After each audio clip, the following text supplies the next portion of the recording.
नमस्कार, मैं अजय साहू और आप देखना शुरू कर चुके हैं शोरगुल टाइम्स। कहानी सिगरेट अमीरजादा के इस एपिसोड में अहान की असलियत जानने के बाद सनाया बहुत परेशान होती है। सनाया यह सोच रही थी कि आखिर अहान ने इतनी गंभीर बात मुझसे क्यों छुपाई। अहान सनाया को परेशान देखकर कहता है, सनाया, समय आने पर सब कुछ बता दूंगा और वो समय जल्द आने वाला है। इतने में सनाया अहान से कहती है, अहान, मुझे कुछ देर के लिए अकेला छोड़ दो। अहान भी मान गया और घर से बाहर निकल गया। इधर अहान के बिना सनाया को बिल्कुल अच्छा नहीं लग रहा था। सनाया सोचती है कि शायद ऑफिस जाने से मूड कुछ अच्छा हो जाएगा। सनाया जैसे ऑफिस पहुंची, वहां का नजारा देखकर हैरान हो गई। इस एपिसोड की शुरुआत कुछ इस तरह से होती है। चलिए अब जानते हैं आगे और क्या कुछ नया होता है। सौर्य, बाकी सभी एम्प्लॉइज को भी तुमने निकाला है? सनाया ने पूछा। ये सुनकर सौर्य को खुद समझ नहीं आया। जब से उसने माया को वीपी बनाया था, उसने ऑफिस के कामों में ध्यान देना बंद कर दिया था। वो ज्यादातर बाहर के कामों में ही ध्यान देता था। किस एम्प्लॉइज की बात कर रहे हो तुम? सनाया ने पूछा। उन सभी को मैंने काम से निकाला है, माया ने जवाब दिया। तुमने उन्हें काम से क्यों निकाला? सौर ने गुस्से से पूछा। सौर ने पहले ही बिना आनंद गिल को बताया माया को काम पर रखकर गलती कर ली थी। अब अगर उन्हें पता चला कि माया ने उनके एम्प्लॉइज को निकाल दिया है तो वो बहुत तमाशा करेंगे। सौर्य, आपके ऑफिस के जाते ही वो आपके बारे में बहुत भला बुरा बोलते थे। वो कहते थे कि आपसे ज्यादा इस कंपनी को सनाया की जरूरत है और कंपनी उसे ही मिलने चाहिए। जब मैं उनसे ऐसा कहती कि आपके बारे में ऐसा ना बोले तो वो मुझे उल्टा एटीट्यूड दिखाते थे। मैं आपके बारे में ये सब कैसे सुन सकती, इसलिए मैंने उन्हें निकाल दिया, माया ने कहा। अब उन एम्प्लॉइज ने माया की बात नहीं मानी तो उसे ये बिल्कुल सहन नहीं हुआ। अच्छा किया, बहुत अच्छा किया, सनाया ने गुस्से से कहा। माया ने जिन लोगों को काम से निकाला था वो सब सनाया के अंडर काम करते थे। सब सनाया के बारे में अच्छा सोचते थे, पर इससे भी ज्यादा सनाया को जिस बात से फर्क पड़ता था वो ये था कि वो सब बिजनेस संभालने में बहुत अच्छे थे। इस बात से सौर भी ज्यादा खुश नहीं था। जब आनंद गिल उससे पूछेंगे सब कहाँ गए तो उसके पास भी कोई जवाब नहीं होगा, पर फिर भी उसने माया से कुछ नहीं कहा, क्योंकि कहीं न कहीं माया ने उसका भला ही सोचा था। सौर्य, इस हरकत के बारे में मैं दादाजी को बताने वाली हूँ, अपनी एक्सप्लेनेशन तैयार रखना, सनाया ने कहा। सनाया जानती थी कि उसके दादाजी इस मामले को हल्के में नहीं छोड़ेंगे। तुम्हें नहीं लग रहा कि तुम फालतू की छोटी सी बात को बतंगड़ बना रही हो? माया ने कुछ एम्प्लॉइज को ही तो निकाला है, वैसे भी आगे चलकर ये कंपनी मेरी होने वाली है। अगर माया ने मेरे हित में कोई फैसला ले लिया है तो इसमें प्रॉब्लम क्या है? मेरे बारे में गलत बोलने वाले एम्प्लॉइज इस कंपनी के लिए तो सांप ही हुए ना? सौर ने कहा। सांप? तुम हमारे पुराने एम्प्लॉइज को सांप कह रहे हो, वो भी इस लड़की के लिए? सनाया ने माया की तरफ इशारा करते हुए कहा। कंपनी के सबसे बड़े सांप तो तुम हो। सनाया गुस्से में लाल पीली हो चुकी थी।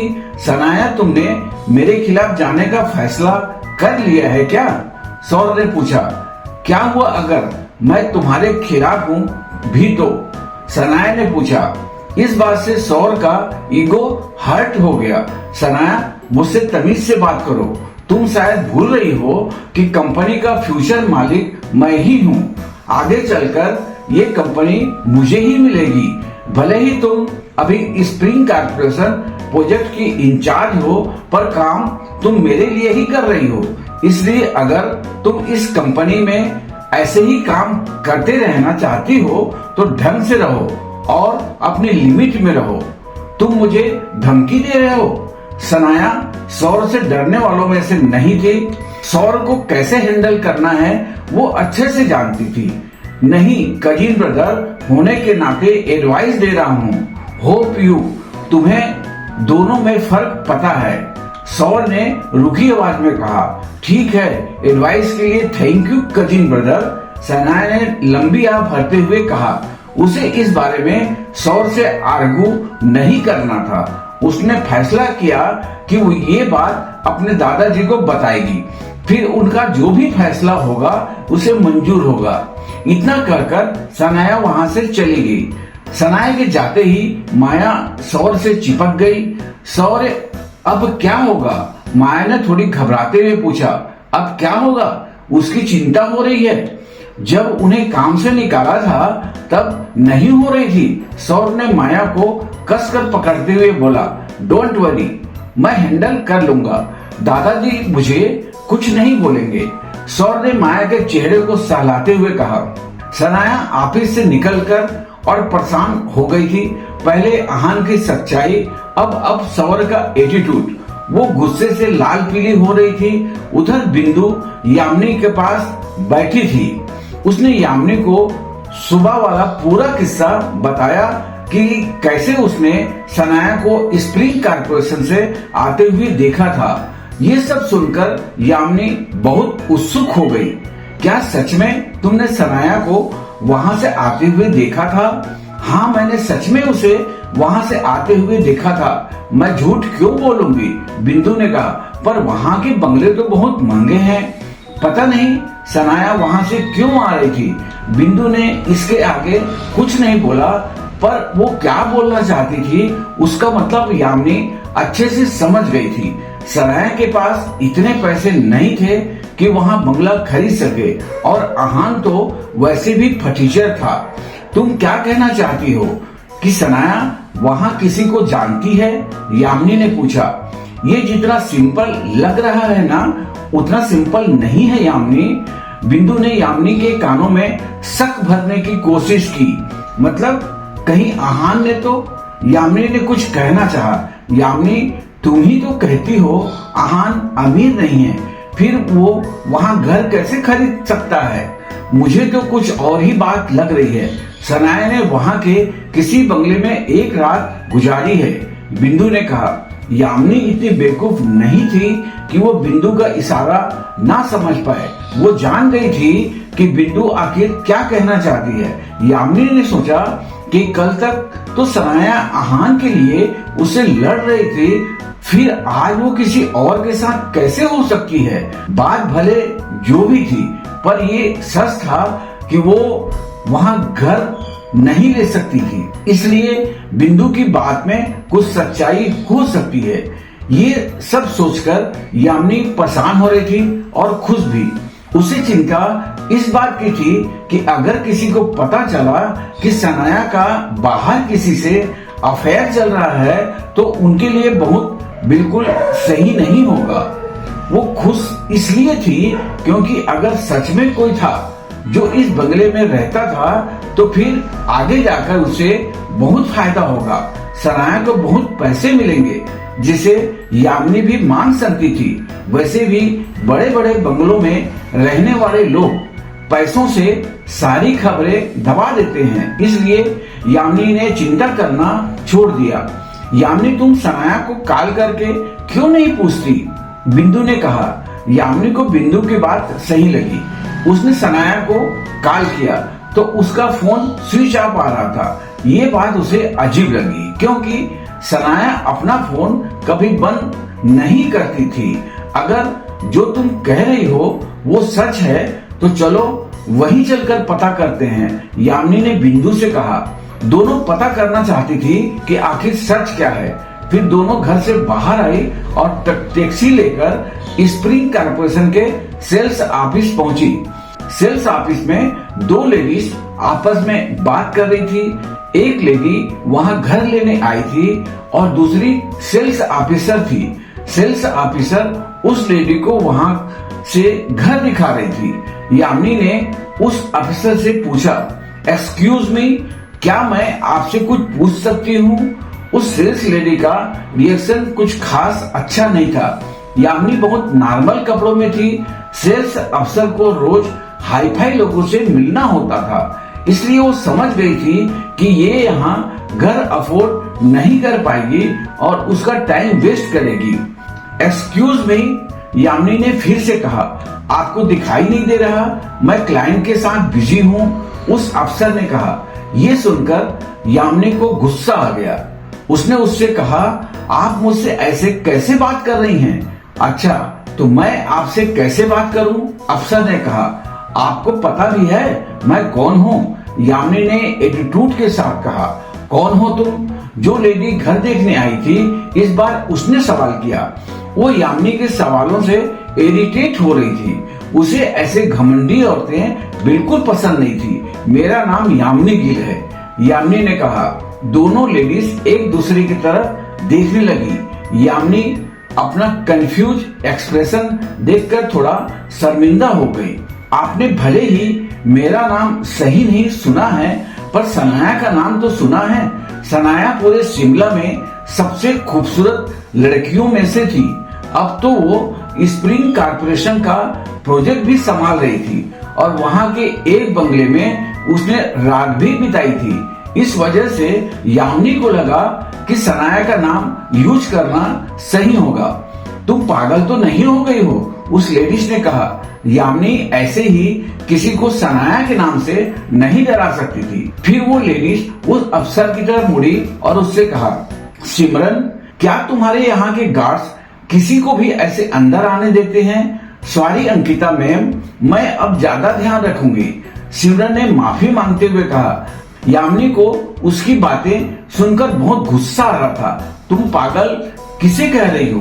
पर वो ये भी जानती थी कि अंकिता का बैकग्राउंड अच्छा होगा, तभी तो वो यहाँ घर देख रही है। यामिनी कुछ कर पाती उससे पहले सिमरन ने उसे जोर से थप्पड़ मारा। सिमरन का हाथ यामिनी के गाल पर छप गया था। तुम्हारी इतनी हिम्मत, तुमने मुझे थप्पड़ मारा? अब देखो मैं क्या करती हूँ। अब यहाँ काम करने के बारे में सोचना भी मत। यामिनी गुस्से से लाल हो गई थी। अच्छा, क्या करोगी तुम? अपनी बेटी से बोलकर मुझे जॉब से निकलवा दोगी? सिमरन ने ताना मारते हुए कहा। सिमरन को साफ नजर आ रहा था वो कुछ नहीं कर पाएगी, इसलिए उसने ये कदम उठाया था। ये तो बहुत कम सजा होगी।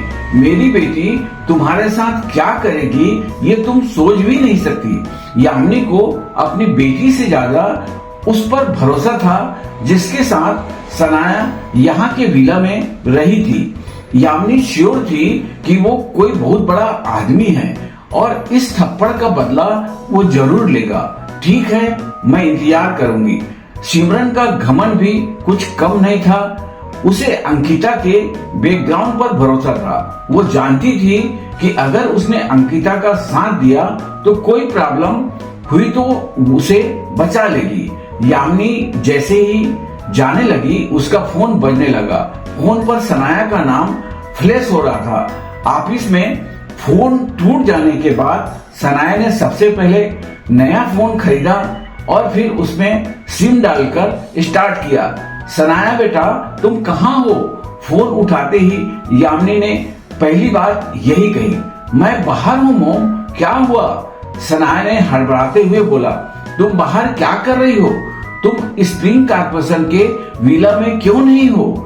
यामिनी ने सवाल किया। यामिनी ने ये बात जानबूझकर तेज बोली थी ताकि सबको सुनाई दे। मोम, आपको कैसे पता मैं वहां थी? सनाया अपनी मोम को ये बात नहीं बताना चाहती थी कि अहान ने वहां बंगला लिया है। वो अपनी मोम को अच्छे से जानती थी। अगर उसे ये बात पता चल जाती तो वो किसी भी तरह से वो बंगला अहान से लेना चाहती। तुम्हारी बिंदु आंटी ने बताया, यामिनी ने कहा। सनाया ने मन ही मन में बिंदु को कोसा। ये बिंदु आंटी से चुप क्यों नहीं रहा जाता? हर बात इधर से उधर करने की आदत है इन्हें। मोम, आप क्या कह रही हैं? सनाया ने पूछा। बेटा, मुझे सच सच बताओ, तुम्हारा बॉयफ्रेंड कौन है? यामिनी ने सवाल किया। बॉयफ्रेंड? सनाया ये सुनकर हैरान थी। उसने अपनी मोम से पूछा, मोम, बॉयफ्रेंड आप भूल गई हैं क्या? मैं अहान की पत्नी हूँ। सनाया, इसमें कुछ गलत नहीं है। दुनिया से छुपाओ पर अपनी मोम को तो सब सच बता दो। बिंदु ने मुझे बता दिया है कि कोई तुम्हारा साथ दे रहा है। यामिनी ने कैजुअली कहा। व्हाट मोम? सनाया को गुस्सा आ गया। वो सोचने लगी कि भला बिंदु उसकी इमेज खराब क्यों करेगी। तुम वो सब छोड़ो, जल्दी से अपने बॉयफ्रेंड को लेकर यहाँ आ जाओ। यहाँ के लोगों ने मुझ पर हाथ उठाया है, तुम जल्दी आओ। यामिनी ने कहा, मोम मेरा कोई बॉयफ्रेंड नहीं है। सनाया ने कहा। सनाया का पति और बॉयफ्रेंड दोनों अहानी था। बेटा, मुझे बिंदु ने बताया कि तुम रात को यहाँ रुकी थी। अब हमारी हैसियत के हिसाब से तो यहाँ घर है नहीं, तो अहान यहाँ घर ले नहीं सकता। फिर इसका मतलब क्या हुआ? तुम बस जल्दी आओ और यहाँ आकर इन्हें सबक सिखाओ, यामिनी ने कहा। सनाया जानती थी जरूर उसकी मोम ने ही वहां आकर तमाशा किया होगा। ओके, मैं आ रही हूँ। सनाया यामिनी को नहीं बताना चाहती थी कि अहान के बंगले में रुकी थी और न ही अफेयर वाली बात मानना चाहती थी, इसलिए उसने इग्नोर किया। सनाया जानती थी कि वहां के लोग खतरनाक हैं। ऐसे में वो अहान की मदद लेना चाहती थी, पर उसी ने अहान को उसे अकेले छोड़ने के लिए कहा था। सनाया कंफ्यूज थी। अब सनाया क्या करेगी? क्या वो अहान को कॉल करके उसे मदद मांगेगी?